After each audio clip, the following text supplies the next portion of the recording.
በስመ አብ ወወልድ ወመንፈስ ቅዱስ አሐዱ አምላክ አሜን። በስመ አብ ወወልድ ወመንፈስ ቅዱስ አሐዱ አምላክ አሜን። በስመ አብ ወወልድ ወመንፈስ ቅዱስ አሐዱ አምላክ አሜን። ክርስቶስ ተንሥአ እሙታን በዐቢይ ኃይል ወሥልጣን አሰሮ ለሰይጣን አግዓዞ ለአዳም ሰላም እምይእዜሰ ኮነ ፍስሐ ወሰላም። ሰላም ለክሙ ክቡራን አሐትየ ወአኀውየ እፎ ሃለክሙ ሰላም ንኣኻትም ይኹን። ክቡራት ኣሕዋቴን ኣሓቴን ከመይ ኣለኹም? እንኳዕ ብሰላም ኣራኸበና።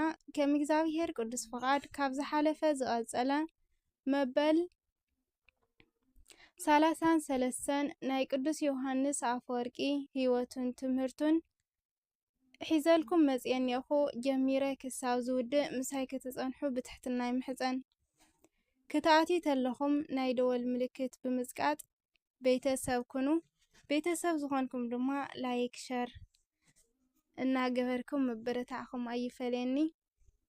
ስለ ትገብርለይ ኩሉ ምበረታዕ ድማ እግዚኣብሔር የኽብረለይ።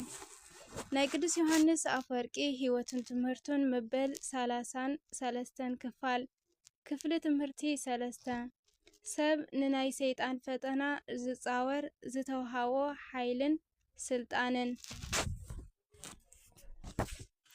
ክፍኣት ካብ ስንፍና ሰናይ ተግባር ድማ ካብ ትግሃትን ካብ ቅኑዕ ሕሊናን ከም ዝመጹ ነቲ ብሃይማኖት ዝነብርን መስተውዓልን ዝኾነ ሰብ ክፍኣት ሰባት ይኹን ዋላ ባዕሉ ዲያብሎስ ወላ ሓንቲ ጉድኣት ከም ዘየምጸሉ ናይዚ መረዳእታን መረጋጋጽን ካብ መጽሓፍ ቅዱስ ብፍላይ ድማ ኣዳምን ኢዮብን ብዛዕባ ዝምልከት ካብ ዝተጽሓፉ እንሆ። ቅድሚ ትማሊ ንኣኻትኩም ካብ ዘለና ፍቕሪ ዝተልዓለ ብዛዕባ ዲያብሎስ ኣመልኪትና ስፍሕ ዝበለ ትምህርቲ ተማሂርና ኢና። ብዛዕባኡ ክንምሃር ኣብ ዝወዓልናሉ መዓልቲ ገሊኣቶም ኣይነበሩን። ኣብ ናይ ምርኢት ቦታታት ብዚ ናይ ሕጂ ኣብ ሰኒማታት ወይ ድማ ደርፍን ሳዕስዒትን ዝረኣየሎም ቦታታት ተቐሚጦም ናይ ዲያብሎስ ትርኢት ይዕዘቡ ነበሩ። ንስኻትኩም ካብ ቅዳሴን ካብ መንፈሳዊ ዝማሬን ክትሳተፉ እንከለኹም ንሳቶም ግና ኣብ ማእኸል ደርፍን ሳዕስዒትን ተረኺቦም ብጽሒቶም ይወስዱ ነበሩ። ንስኻትኩም ናይ ኣቦኹም መኣዲ ክትምገቡ እንከለኹም ንሳቶም ድማ ናይ ዲያብሎስ ርፍራፍ ይኣርዩ ነበሩ። መን እዩ ኣታሊሉ ናብኡ ዝወሰዶም? ካብዚ ቅዱስ ናይ ክርስቶስ መጓሰ መን ፈለዮም? ዲያብሎስ ድዩ ኣታሊልዎም? ንኣኻትኩም ደኣ ስለምንታይ ዘየታለለኩም? ተፈጥሮኹም እንተኾይኑ ንስኻትኩም ንሳቶምን ሓደ እዩ ተፈጥሮኹም። ኩልኻትኩም ሰብ ኢኹም። ንኣኻትኩም ንኣቶምን ሓንቲ ዓይነት ነብሲ እያ ዘላትኩም። ብተፈጥሮ እውን መሰረታዊ ድሌታትኩም ሓደ ዓይነት እዩ። ስለምንታይ ደኣ ንስኻትኩም ንሳቶምን ኣብ ሓደ ቦታ ዘይነበርኩም በሉ? ነዚ ምልክታት ንስኻትኩምን ንሳቶምን ሓደ ዓይነት ዕላማ ስለ ዘይብልኩም ጥራሕ እዩ። በዚ ምኽንያት ንሳቶም ክታለሉ እንከለዉ ንስኻትኩም ግና ኣይተታለልኩምን። ሕዩውን ከምዚ ዝብል ዘለኹ ንኣኻትኩም ካብ ሓጢኣት ንምውፃእ ካብ ዘለኒ ክቱር ድልየት ደኣ እምበር ንዲያብሎስ ካብ ተሓታትነት ነፃ ንምውፃእ ስለ ኢለ ኣይኮንኩን። ዲያብሎስ ክፉእ እዩ። እዚ ዝተፈለጠን ደጋጊምና ዝረአናዮን ነገር እዩ። እንተኾነ ግና ንሕና እንተተጠንቂቕናን ክፍኣቱ ንኡ እምበር ንኣና ኣይኮነን። ናይ ክፍኣት ጠባይ ከምዚ እዩ። ጉድኣቱ ነቶም ስርሐይ ኢሎም ዝሓዝዎ ጥራሕ እዩ። ጽቡቕ ተግባር ግና ኣንጻር ናይዚ እዩ። ጥቕሙ ነቶም ጽቡቕ ዝገብሩ ጥራይ ዘይኮነስ ንኻልኦት ንዝተጸግዑ እውን ይተርፎም እዩ።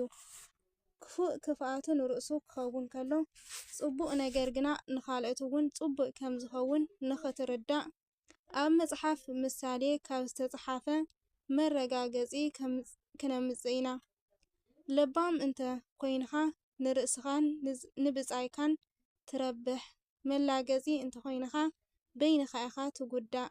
መጽሓፈ ምሳሌ ምዕራፍ 9:12 ለባም እንተ ኮይንኻ ንርእስኻን ንብጻይካን ትረብሕ፣ መላገጺ እንተ ኮይንኻ ግና በይንኻ ኢኻ ትጉዳእ። ንሳቶም ናብ ናይ ምርኢት ቦታታትን ካልኦት ዝተፈላለዩ ዘየድልዩ ስንፍናታት ብምኻድ ክታለሉ እንከለዉ ንስኻትኩም ግና ኣይተታለልኩምን። እዚ ብኹሉ ነገር ወሳኒ ዕላማ ስለ ዝኾነ ንጹር መረዳእታን ቀንዲ መረጋገጽን እዩ። ንስኻትኩም ከምዚ ዓይነት ናይ መረጋገጺ መንገዲ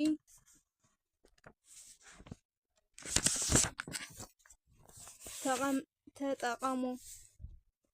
ኣብ ክፍኣት ዝነብርን ኩሉ ኃጢኣት ኣኻኺቡ ዝሰርሕን ከምዚ ኢሉ እናነበረ ከዓ ኣብ ልዕሊ ናይ እግዚኣብሔር መለኮታዊ ሓለዋ ዝመራረር ብምኽንያት ናይ 40 መዓልቲ ዕድሉ ከም ዝኾኖ ከምኡውን ብምኽንያት ሓይልን ጭንቀትን ናይ ኣጋንንቲ እዚ ከም ዝወረዶ ገይሩ ብምቕራብ ብኹሉ ወገን ተሓታትነት ካብ ርእሲ ንምርሓቕ ከም ዝጽዕርን ናብቲ ኩሉ ምሕረት ዝገብር ሕያዋይ ፈጣሪ ኃጢኣቱ ዘላግብን ሰብ እንተሪኢኹም ንልሳኑ ብቓልኩም ዘይኮነስ ብተግባርኩም ስቕ ኣብልዎ።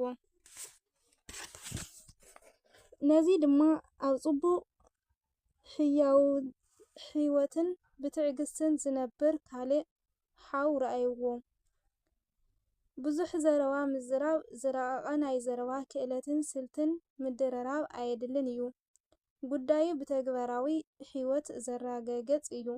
ንስኻ ፍጡርን ኣገልጋልን ኢኻ፣ ንሱውን ከመኻ ፍጡርን ኣገልጋልን እዩ። ንስኻ ሰብ ኢኻ፣ ንሱውን ሰብ እዩ። ኩለኻትኩም ኣብ ውሽጢ ሓንቲ ዓለም ኢኹም ትነብሩ። ኩለኻትኩም እውን በቲ ኣብ ትሕቲ ሰማይ ዘሎ ሓደ ዓይነት ናይ እግዚኣብሔር መግቦት ኢኹም ትምገቡ። ንስኻ ኣብ ኃጢኣት እናነበርካ ደኣ ንሱ ከመይሉ ኣብ ጽቡቕ ሕይወት ይነብር ከኣለ በልዎ።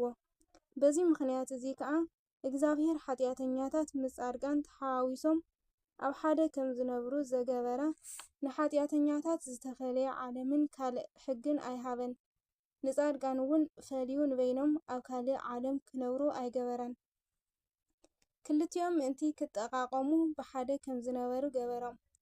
እቶም ሕያወት ሕያውነቶም ጽድቆምን ብዝበለጸ ዝፍለጥ ዝረጋገጽን ኣብ ማእኸል እቶም ብቕድስና ንኸይነብሩ ንድሕሪት ዝጐተትዎምን ናብ ኃጢኣት ዝደፋፍእዎምን እናነበሩ ንሳቶም ግና ነቲ ፈተና ተጻዊሮም ሰናይ ነገር ሒዞም ምስ ዝርከቡ እዩ።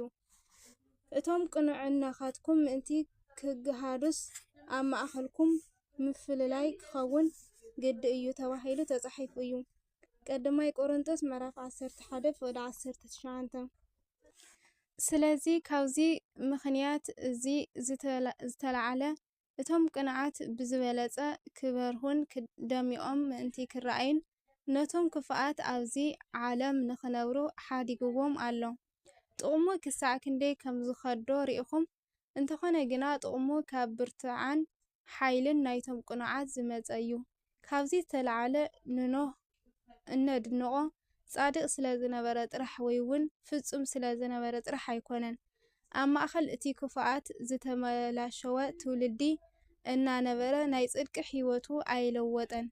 ኣብ ዘመኑ ዝነበሩ ሰባት ኩላቶም ናብ ኃጢኣት ዝውሕዙን ንኃጢኣት ዝቀዳደሙን እኳ እንተነበሩ ንሱ ግና እቶም ብዙሓት ናብ ዝነበሩሉ ናብትን እናተጻፍዑ ናብ የማን ይኹን ናብ ጸጋም ከይበለ መንገዱ ጥራሕ ሒዙ ትኽ ኢሉ ከም ዝጓዓዝ ጋያሻይ ብናይ ጽድቂ ጎደና ጥራሕ ይጓዓዝ ነበረ። በዚ ምኽንያት መጽሓፍ ቅዱስ ኖህ ጻድቕ ነበረ ጥራይ ኣይበለን። ካብቶም ብዘመኑ ዝነበሩ ብዙሓት ሰባት ድማ እንታይ ዘይበለ ሰብ ነበረ፣ ኢንታ ዘይብሉ ሰብ ነበረ ዝብል ደኣ ወሰኸሉ። ኦሪት ዘፍጥረት ምዕራፍ 6:9። ኣብ ማእኸል እቲ ዝተበላሸወ ክፉእን ትውልዲ ጻድቕ ኮይኑ ተረኸበ። ቅኑዕ ምስ ክፉኣት ብምንባሮም ዝረኽብዎ እዚ እዩ። ማለት ኣብ መንጎ እቶም ክፉኣት ጻድቃን ኮይኖም ብምርካቦም ካብቶም ብለይቲ ኣብ ሰማይ ዝበርሁ ከዋኽብቲ ኮኑ። ገረብ እውን እኮ ብንፋስ ናብዝን ናብትን ክወዛወዝ ከሎ እዩ ዝተርር። እቶም ብኽፍኣት እውን ምስቶም ቅኑዓት ተሓዋዊሶም ብምንባሮም ይጥቀሙ እዮም። ቅኑዓት ምስ ረኣዩ ብኃጢኣቶም ይሓፍሩ፣ ይስቀቑ፣ ናይ ምራድ ስምዒት ይስምዖም። ዋላ እኳ ካብ ኃጢኣት እንተዘይተኸልከሉ ነቲ ብሕቡእ ዝገብርዎ ኣብ ኣደባባይ ንምግባር ኣይደፍሩን።